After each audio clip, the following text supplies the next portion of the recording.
Bienvenido al podcast número 1 de desarrollo inmobiliario de todo México. Yo soy Carlos Alvarado. Y yo, Alejandro Valerio, y juntos vamos a resolver todas tus dudas. Esto es Crea Ciudad. ¿Cómo están? Aquí de nuevo en su podcast preferido, Crea Ciudad. De este lado, su servidor Alejandro Valerio. Hola, por acá Carlos Alvarado. Gusto en saludarlos a todos. Un placer como siempre. Este tema que hemos hablado mucho de un montón de casos, ejemplos del desarrollo inmobiliario, pero nunca habíamos hablado del proceso completo. Al final de todo lo que hemos hablado o cada capítulo es una pequeña parte dentro de todo este proceso. Así es. Y hoy esperemos nos dé la media hora que normalmente duran nuestros podcasts para poder resumir en general lo que es todo el proceso. Claro, ¿no? y a mí me gustaría mucho tocar este tema o tenía entusiasmo de tocarlo porque mucha gente me pregunta y ya habíamos hablado de esa pregunta, ¿qué es el desarrollo inmobiliario? Y creo que con este capítulo pueden resolver esa duda, ¿no? Exactamente qué es lo que hacemos en cada parte del proceso. Va, pues sin más preámbulo, entremos en este proceso. Todo empieza, amigo, con un terreno. ¿Es correcto? Con un terreno que de alguna manera lo recepcionamos o lo atrapamos en un departamento nuestro que se llama Desarrollo de Nuevos Negocios. Así es. Y ahí básicamente lo que hay que llenar primero es una ficha técnica. Sí. ¿Qué onda con esa ficha técnica? ¿Por qué tenemos una ficha técnica? No es porque sea un estándar de los desarrolladores. Nosotros lo empezamos a implementar porque nos llegaban muchos terrenos y de pronto no sabíamos a cuál sí enfocarle nuestras fuerzas, ¿no? ¿Qué hicimos? Rápidamente creamos, bueno, ni fue tan rápido, pero creamos un archivito en Excel en ese momento donde ponderábamos todos los aspectos urbanos y obviamente todo lo que estaba permitido en ese proyecto, y eso nos arrojaba una calificación. Entre más alta fuera la calificación, pues obviamente más nos interesaba seguir en el proceso de esa aportación de esa tierra, ¿no? Correcto. Ahí en esa ficha se ven aspectos, como bien dice Alex, urbanos, legales, arquitectónicos y, ¿por qué no?, hasta de ventas, ambientales, una serie de cosas que al final te da una calificación y te dice si ese proyecto es viable. Así es. ¿Qué queremos nosotros? Descartar. ¿Por qué? No les mentimos, nos llegan 10, 15 terrenos al mes para poder analizar. O sea, imagínense 120, 150 terrenos al año que analizamos y hacemos 3 desarrollos, 5 desarrollos nuevos cada año, ¿no? Sí. De lo que se trata es de descartar. No puedes ponerte a hacer todo el proceso para los 150 terrenos. Entonces, mucho de lo que les vamos a platicar ahorita es basado en eso. Así es. Porque, como bien dice Carlos, pues no nos da ni el tiempo ni tenemos la infraestructura para arrancar el proceso de cada uno de los terrenos que nos llegan, ¿no? Ya tanto en aportación como ofrecimientos de venta, ¿no? Que también a veces agarramos. Correcto. Una vez que prácticamente vemos que la ficha técnica es viable o que es aprobada, después viene una opinión de valor, que esa opinión de valor, antes de mandar a hacerle un estudio de mercado a nuestros proveedores de inteligencia inmobiliaria, les pedimos que nos den una opinión de qué se puede hacer ahí, qué es lo que se vendería en esa zona, a qué precios.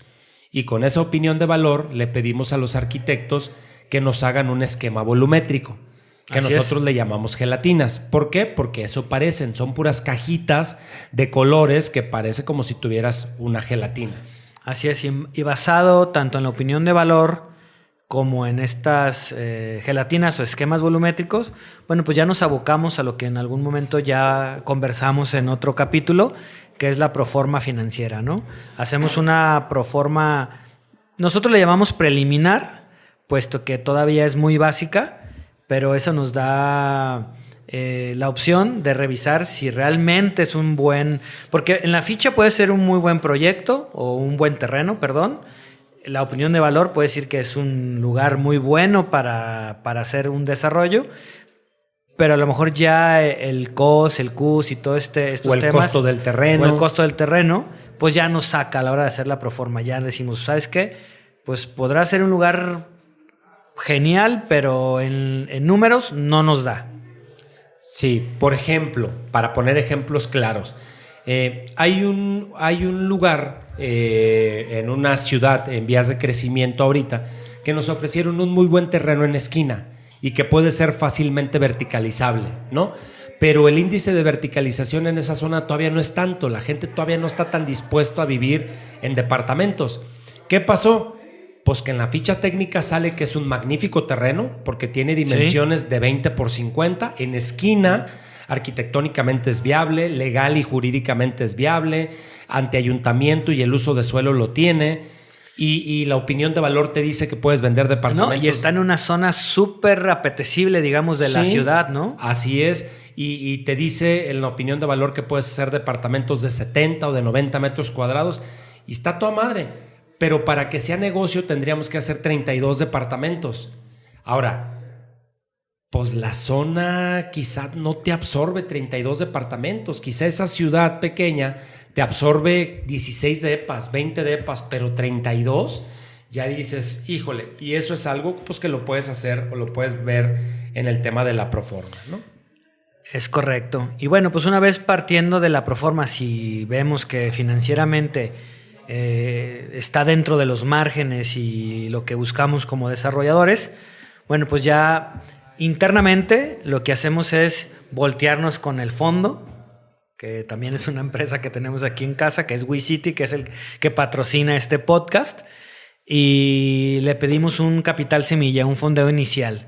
¿Por qué? Porque bueno, pues a partir de ese fondo inicial podemos empezar a hacer el estudio de mercado, un estudio de mercado ya formal con el proveedor que nos da esta inteligencia de negocio de los estudios de mercado.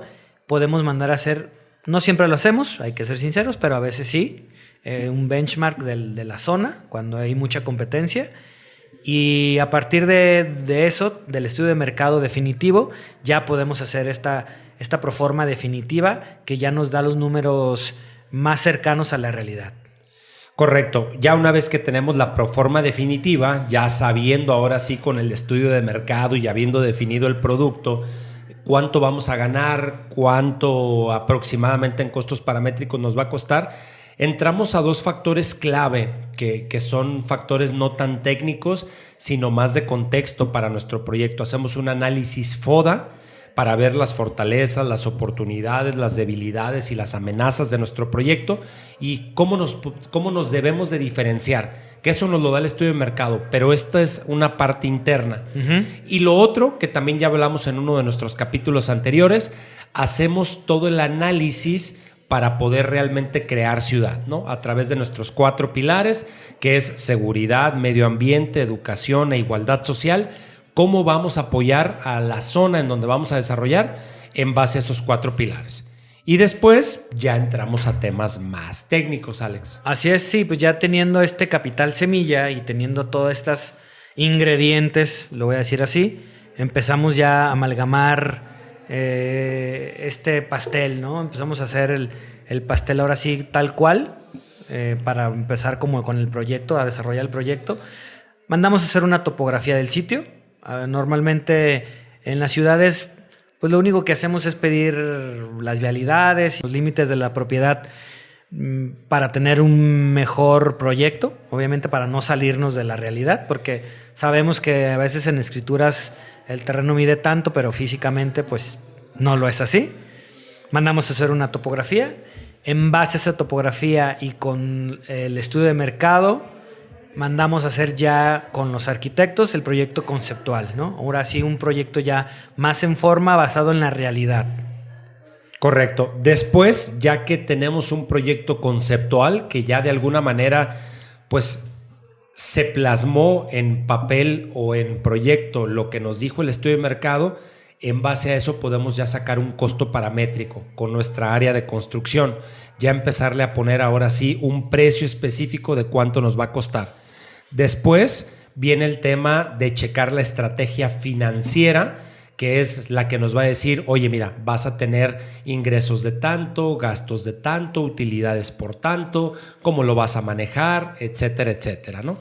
Y luego, pues viene la parte de ver las expectativas de los clientes, ¿no? O de los actores principales, Sí, Alex, así podríamos es. decir, de los stakeholders, de los Sí, socios. de los socios, los aportantes, los inversionistas, Los dependiendo. vecinos. Los vecinos, sí, hacemos una reunión donde platicamos de qué esperamos del proyecto, ¿no? Porque muchas veces, y nos pasaba al principio, decíamos, vamos a hacer un desarrollo de tantos departamentos con tal sala, comedor, lo que sea, ¿no?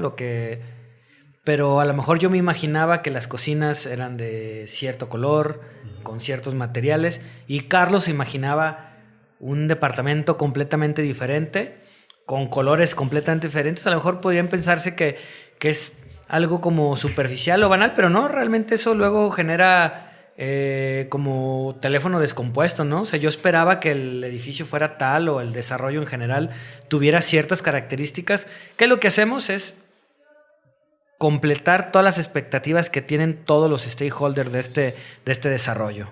Y a lo mejor yo luego al final te decía, oye, güey, pues pensé que las cocinas iban a ser negras. Pues, Carlos, nunca me dijiste, pues adivino, no soy. Claro. Entonces, este mapa de expectativas se hace desde un inicio para que todos los involucrados o que tenemos que ver en el desarrollo, pues lo expongamos, ¿sí? Y lo digamos, ¿no? Porque, claro. Pues nadie todavía en este mundo habla lenguaje bola de cristal. No, y suele pasar que a veces se tiene una expectativa de un rendimiento en la proforma, pero pues ese rendimiento y esa expectativa está basada en ciertos materiales y acabados, ¿no? Si no se ponen en claro para todos, pues luego se puede caer en este error muy común que es pensar que el departamento, decir, va a tener mármol y pues solo alcanza para ponerle porcelanato, ¿no?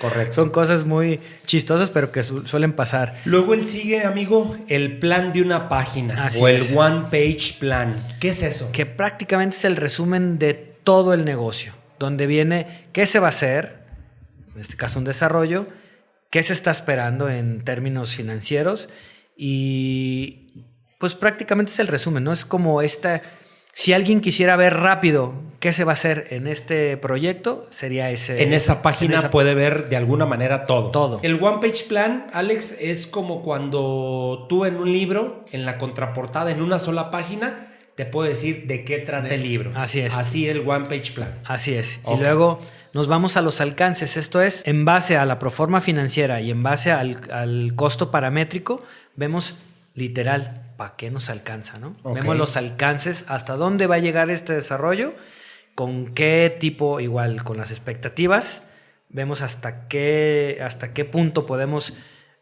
hacer con lo que traemos de ingresos, mientras lo que nos va versus lo que nos va a costar, y bueno, pues tenemos unos alcances. Y al final, lo que hacemos nosotros es hacer un WBS, que es prácticamente un presupuesto de lo que se va a gastar para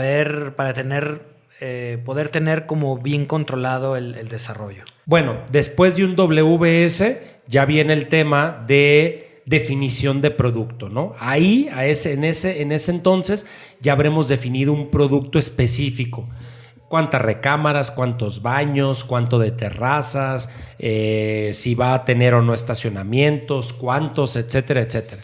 Y ahí eso ya se plasma en un proyecto arquitectónico. Así es. Nomás para hacer una hincapié en la definición de producto también, aunque ya lo viene de un poco del estudio de mercado, también en la definición de producto nos dicen, por lo menos el proveedor que tenemos nosotros, qué amenidades podemos meter en el proyecto. También ahí defines, en la definición del producto defines qué amenidades, ¿no? Y nosotros siempre tratamos de innovar mucho en el tema de las amenidades. Así es. Que no tengan la típica alberca, el típico gym, el típico etcétera, etcétera, ¿no? Entonces tratamos de ser muy innovadores en esa parte.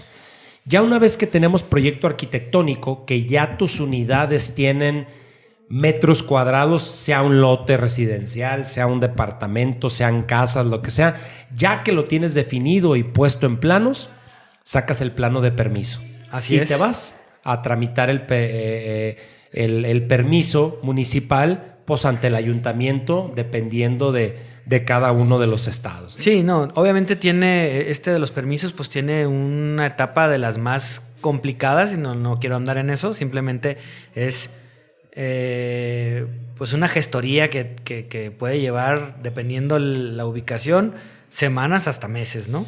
Correcto. Una vez teniendo ya estos permisos municipales, ahora sí ya entramos, en base a este proyecto arquitectónico que nos dio la pauta para pedir los permisos, ya sacamos un estimado de costos, pero ya más real en base a un proyecto mucho más aterrizado.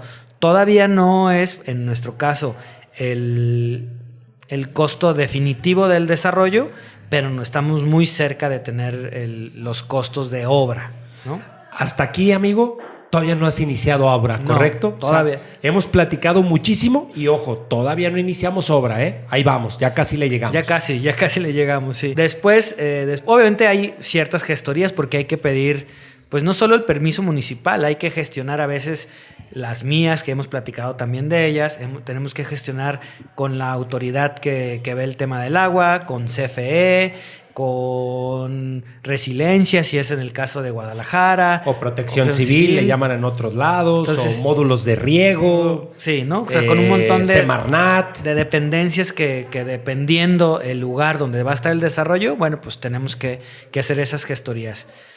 Luego, ya teniendo este estimado de costos, bueno, pues ahora sí hacemos un plan del negocio basado financiero, ya definitivo, basado tanto en los costos como en los ingresos tentativos que nos dejó el estudio de mercado, para luego empezar con temas legales. Esto es, ver qué nos conviene.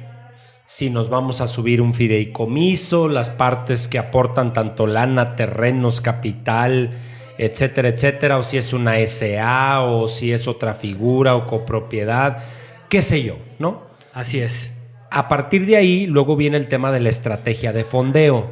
¿Con qué capital vamos a fondear el proyecto y cómo se va a llevar a cabo? Reitero, si es un fideicomiso, si es una SA, pues es un proceso que va ahí pegado y va de la mano y se crea esa entidad jurídica o legal que va a soportar ese desarrollo, ¿no? Así es. Y ahora sí, llegará el momento de generar un programa de obra, ¿no? En base a todo este proyecto arquitectónico y un programa de abastecimiento. Eso ya lo empezamos a ver nosotros junto con la gerencia que decidamos que va a ser la que va a llevar el gerenciamiento, obviamente, de la obra, ¿no? Correcto. Ya una vez que, pues de alguna manera ya se tiene el esquema legal, ya nos subimos todos los involucrados a eso, que ya el área de construcción junto con la gerencia ya hicieron el programa, tienen los abastecimientos, ¿qué se va a ocupar? Prácticamente entra la parte comercial nuevamente y hacemos un plan de aceleración comercial. Oye, todo esto es lo que vamos a poder utilizar para poder promover nuestro desarrollo en temas de marketing. Oye, ¿qué crees? Si estamos hablando de Sayulita, pues mira, vamos a sacar un carrito de paletas los domingos y la envoltura va a ser de nuestro proyecto, o vamos a repartir volantes en tal lugar, o vamos a ir a asociarnos con los restauranteros y cuando les lleven la cuenta, ahí les van a llevar un folio de lo que es un folleto de lo que es nuestro proyecto, etcétera, etcétera, etcétera. Y espectaculares, paradas de autobús, formas de anunciarte hay miles. Claro. Definimos el plan comercial con todas las formas que podamos hacer para publicitarnos, ¿no? Una vez que tenemos, ya que nos abocamos al plan de aceleración comercial para ganarle tiempo, que normalmente el plan lo ve Carlos, yo me aboco junto con los proveedores que nos hacen los proyectos a que estén el proyecto ejecutivo, el proyecto estructural, todos los proyectos de instalaciones y el catálogo de conceptos ahora sí definitivo, porque con ese catálogo vamos a salir a hacer un presupuesto definitivo de obra y con eso vamos a hacer los concursos de obra para poder tener a los proveedores correctos para ese desarrollo. Más o menos por ahí, algún momento antes de prácticamente empezar la obra, nosotros arrancamos con la promoción comercial. Nosotros salimos a preventas unos meses antes, casi siempre 3 meses antes de poder arrancar obras, ¿no? Y bueno, pues en el Inter, Alex y todas sus áreas junto con los proveedores y la gente que los asesora en temas de construcción empiezan a programar la obra, ¿no? y empiezan a hacer un plan de proyecto y empiezan incluso a lanzar las primeras licitaciones a concurso para el tema de las obras, ¿correcto, amigo? Es correcto. Y una vez que tenemos estos concursos ya definidos o ya tenemos el ganador que va a ser el contratista que va a ejecutar, bueno, pues le pedimos o junto con la gerencia o hacemos un checklist donde revisamos punto por punto que tengamos todos los documentos completos para poder arrancar, pues obviamente la obra, ¿no? Sí, correcto. Después hay que contratar un seguro de responsabilidad civil y daños a terceros. Que yo les diría que lo hagan, ¿eh? O sea, siempre es bien importante contar con este seguro por cualquier cosa. Obviamente por tema del propio desarrollo, pero también por una responsabilidad civil, como dice Carlos. Correcto. Tú no sabes si algo se va a caer y va pasando un coche o manchas de cemento la propiedad del vecino y te la hace de bronca y le tienes que ir a limpiar. Todo eso de alguna manera cubre. Sí, y digo, un ejemplo rápido, y no voy a decir nombres, hubo hace poco aquí en Guadalajara, o sea, no sé, un par de años. Estaban haciendo una demolición en un desarrollo y estaban pasando personas por un lado y les cayó el pedazo de la demolición. Sí. Y pues desgraciadamente hubo gente que falleció, ¿no? Entonces, pues obviamente tratas de que eso nunca suceda en tus desarrollos y espero que nunca le suceda. Pero ¿verdad? Por si llega a suceder, pues contratas un seguro que cubra todo eso. Y luego pues hay que estar bien con todo el mundo, ¿no? Hay que ir a sacar el CIROC, ¿no? Para el IMSS. Sí. Ese CIROC normalmente en nuestra experiencia lo contratamos nosotros como desarrolladores, lo damos de alta y de ese CIROC o de esa alta de esa obra se cuelgan cada uno de nuestros proveedores. Es correcto. A través de ese CIROC ellos dan de alta a sus trabajadores que están en nuestra obra. Y esta parte del CIROC pues es justamente un trámite que se lleva ante el IMSS para poder dar de alta una obra. Sí, al final de cuentas siempre es importante tenerlo, no lo quieran obviar, no se lo quieran saltar, no digan, ay, a mí no me va a agarrar el IMSS porque la verdad es que están súper truchos, y sobre todo si es un desarrollo, tengan por seguro que el Instituto Mexicano del Seguro Social va a llegar, entonces mejor tener todo en orden. Luego, bueno, pues a veces también contratamos un seguro de seguridad patrimonial, que prácticamente es... Vigilancia. Así es, la vigilancia para que todo dentro de la obra esté correcto. Resguardado y sin peligro. Luego viene el tema del sindicato. Obviamente estamos en México y hay que arreglarse con los sindicatos porque luego te pueden emplazar a una huelga o qué sé yo. Entonces yo les recomiendo desde antes de que inicien la obra, pues prácticamente arréglense con un sindicato, ¿no?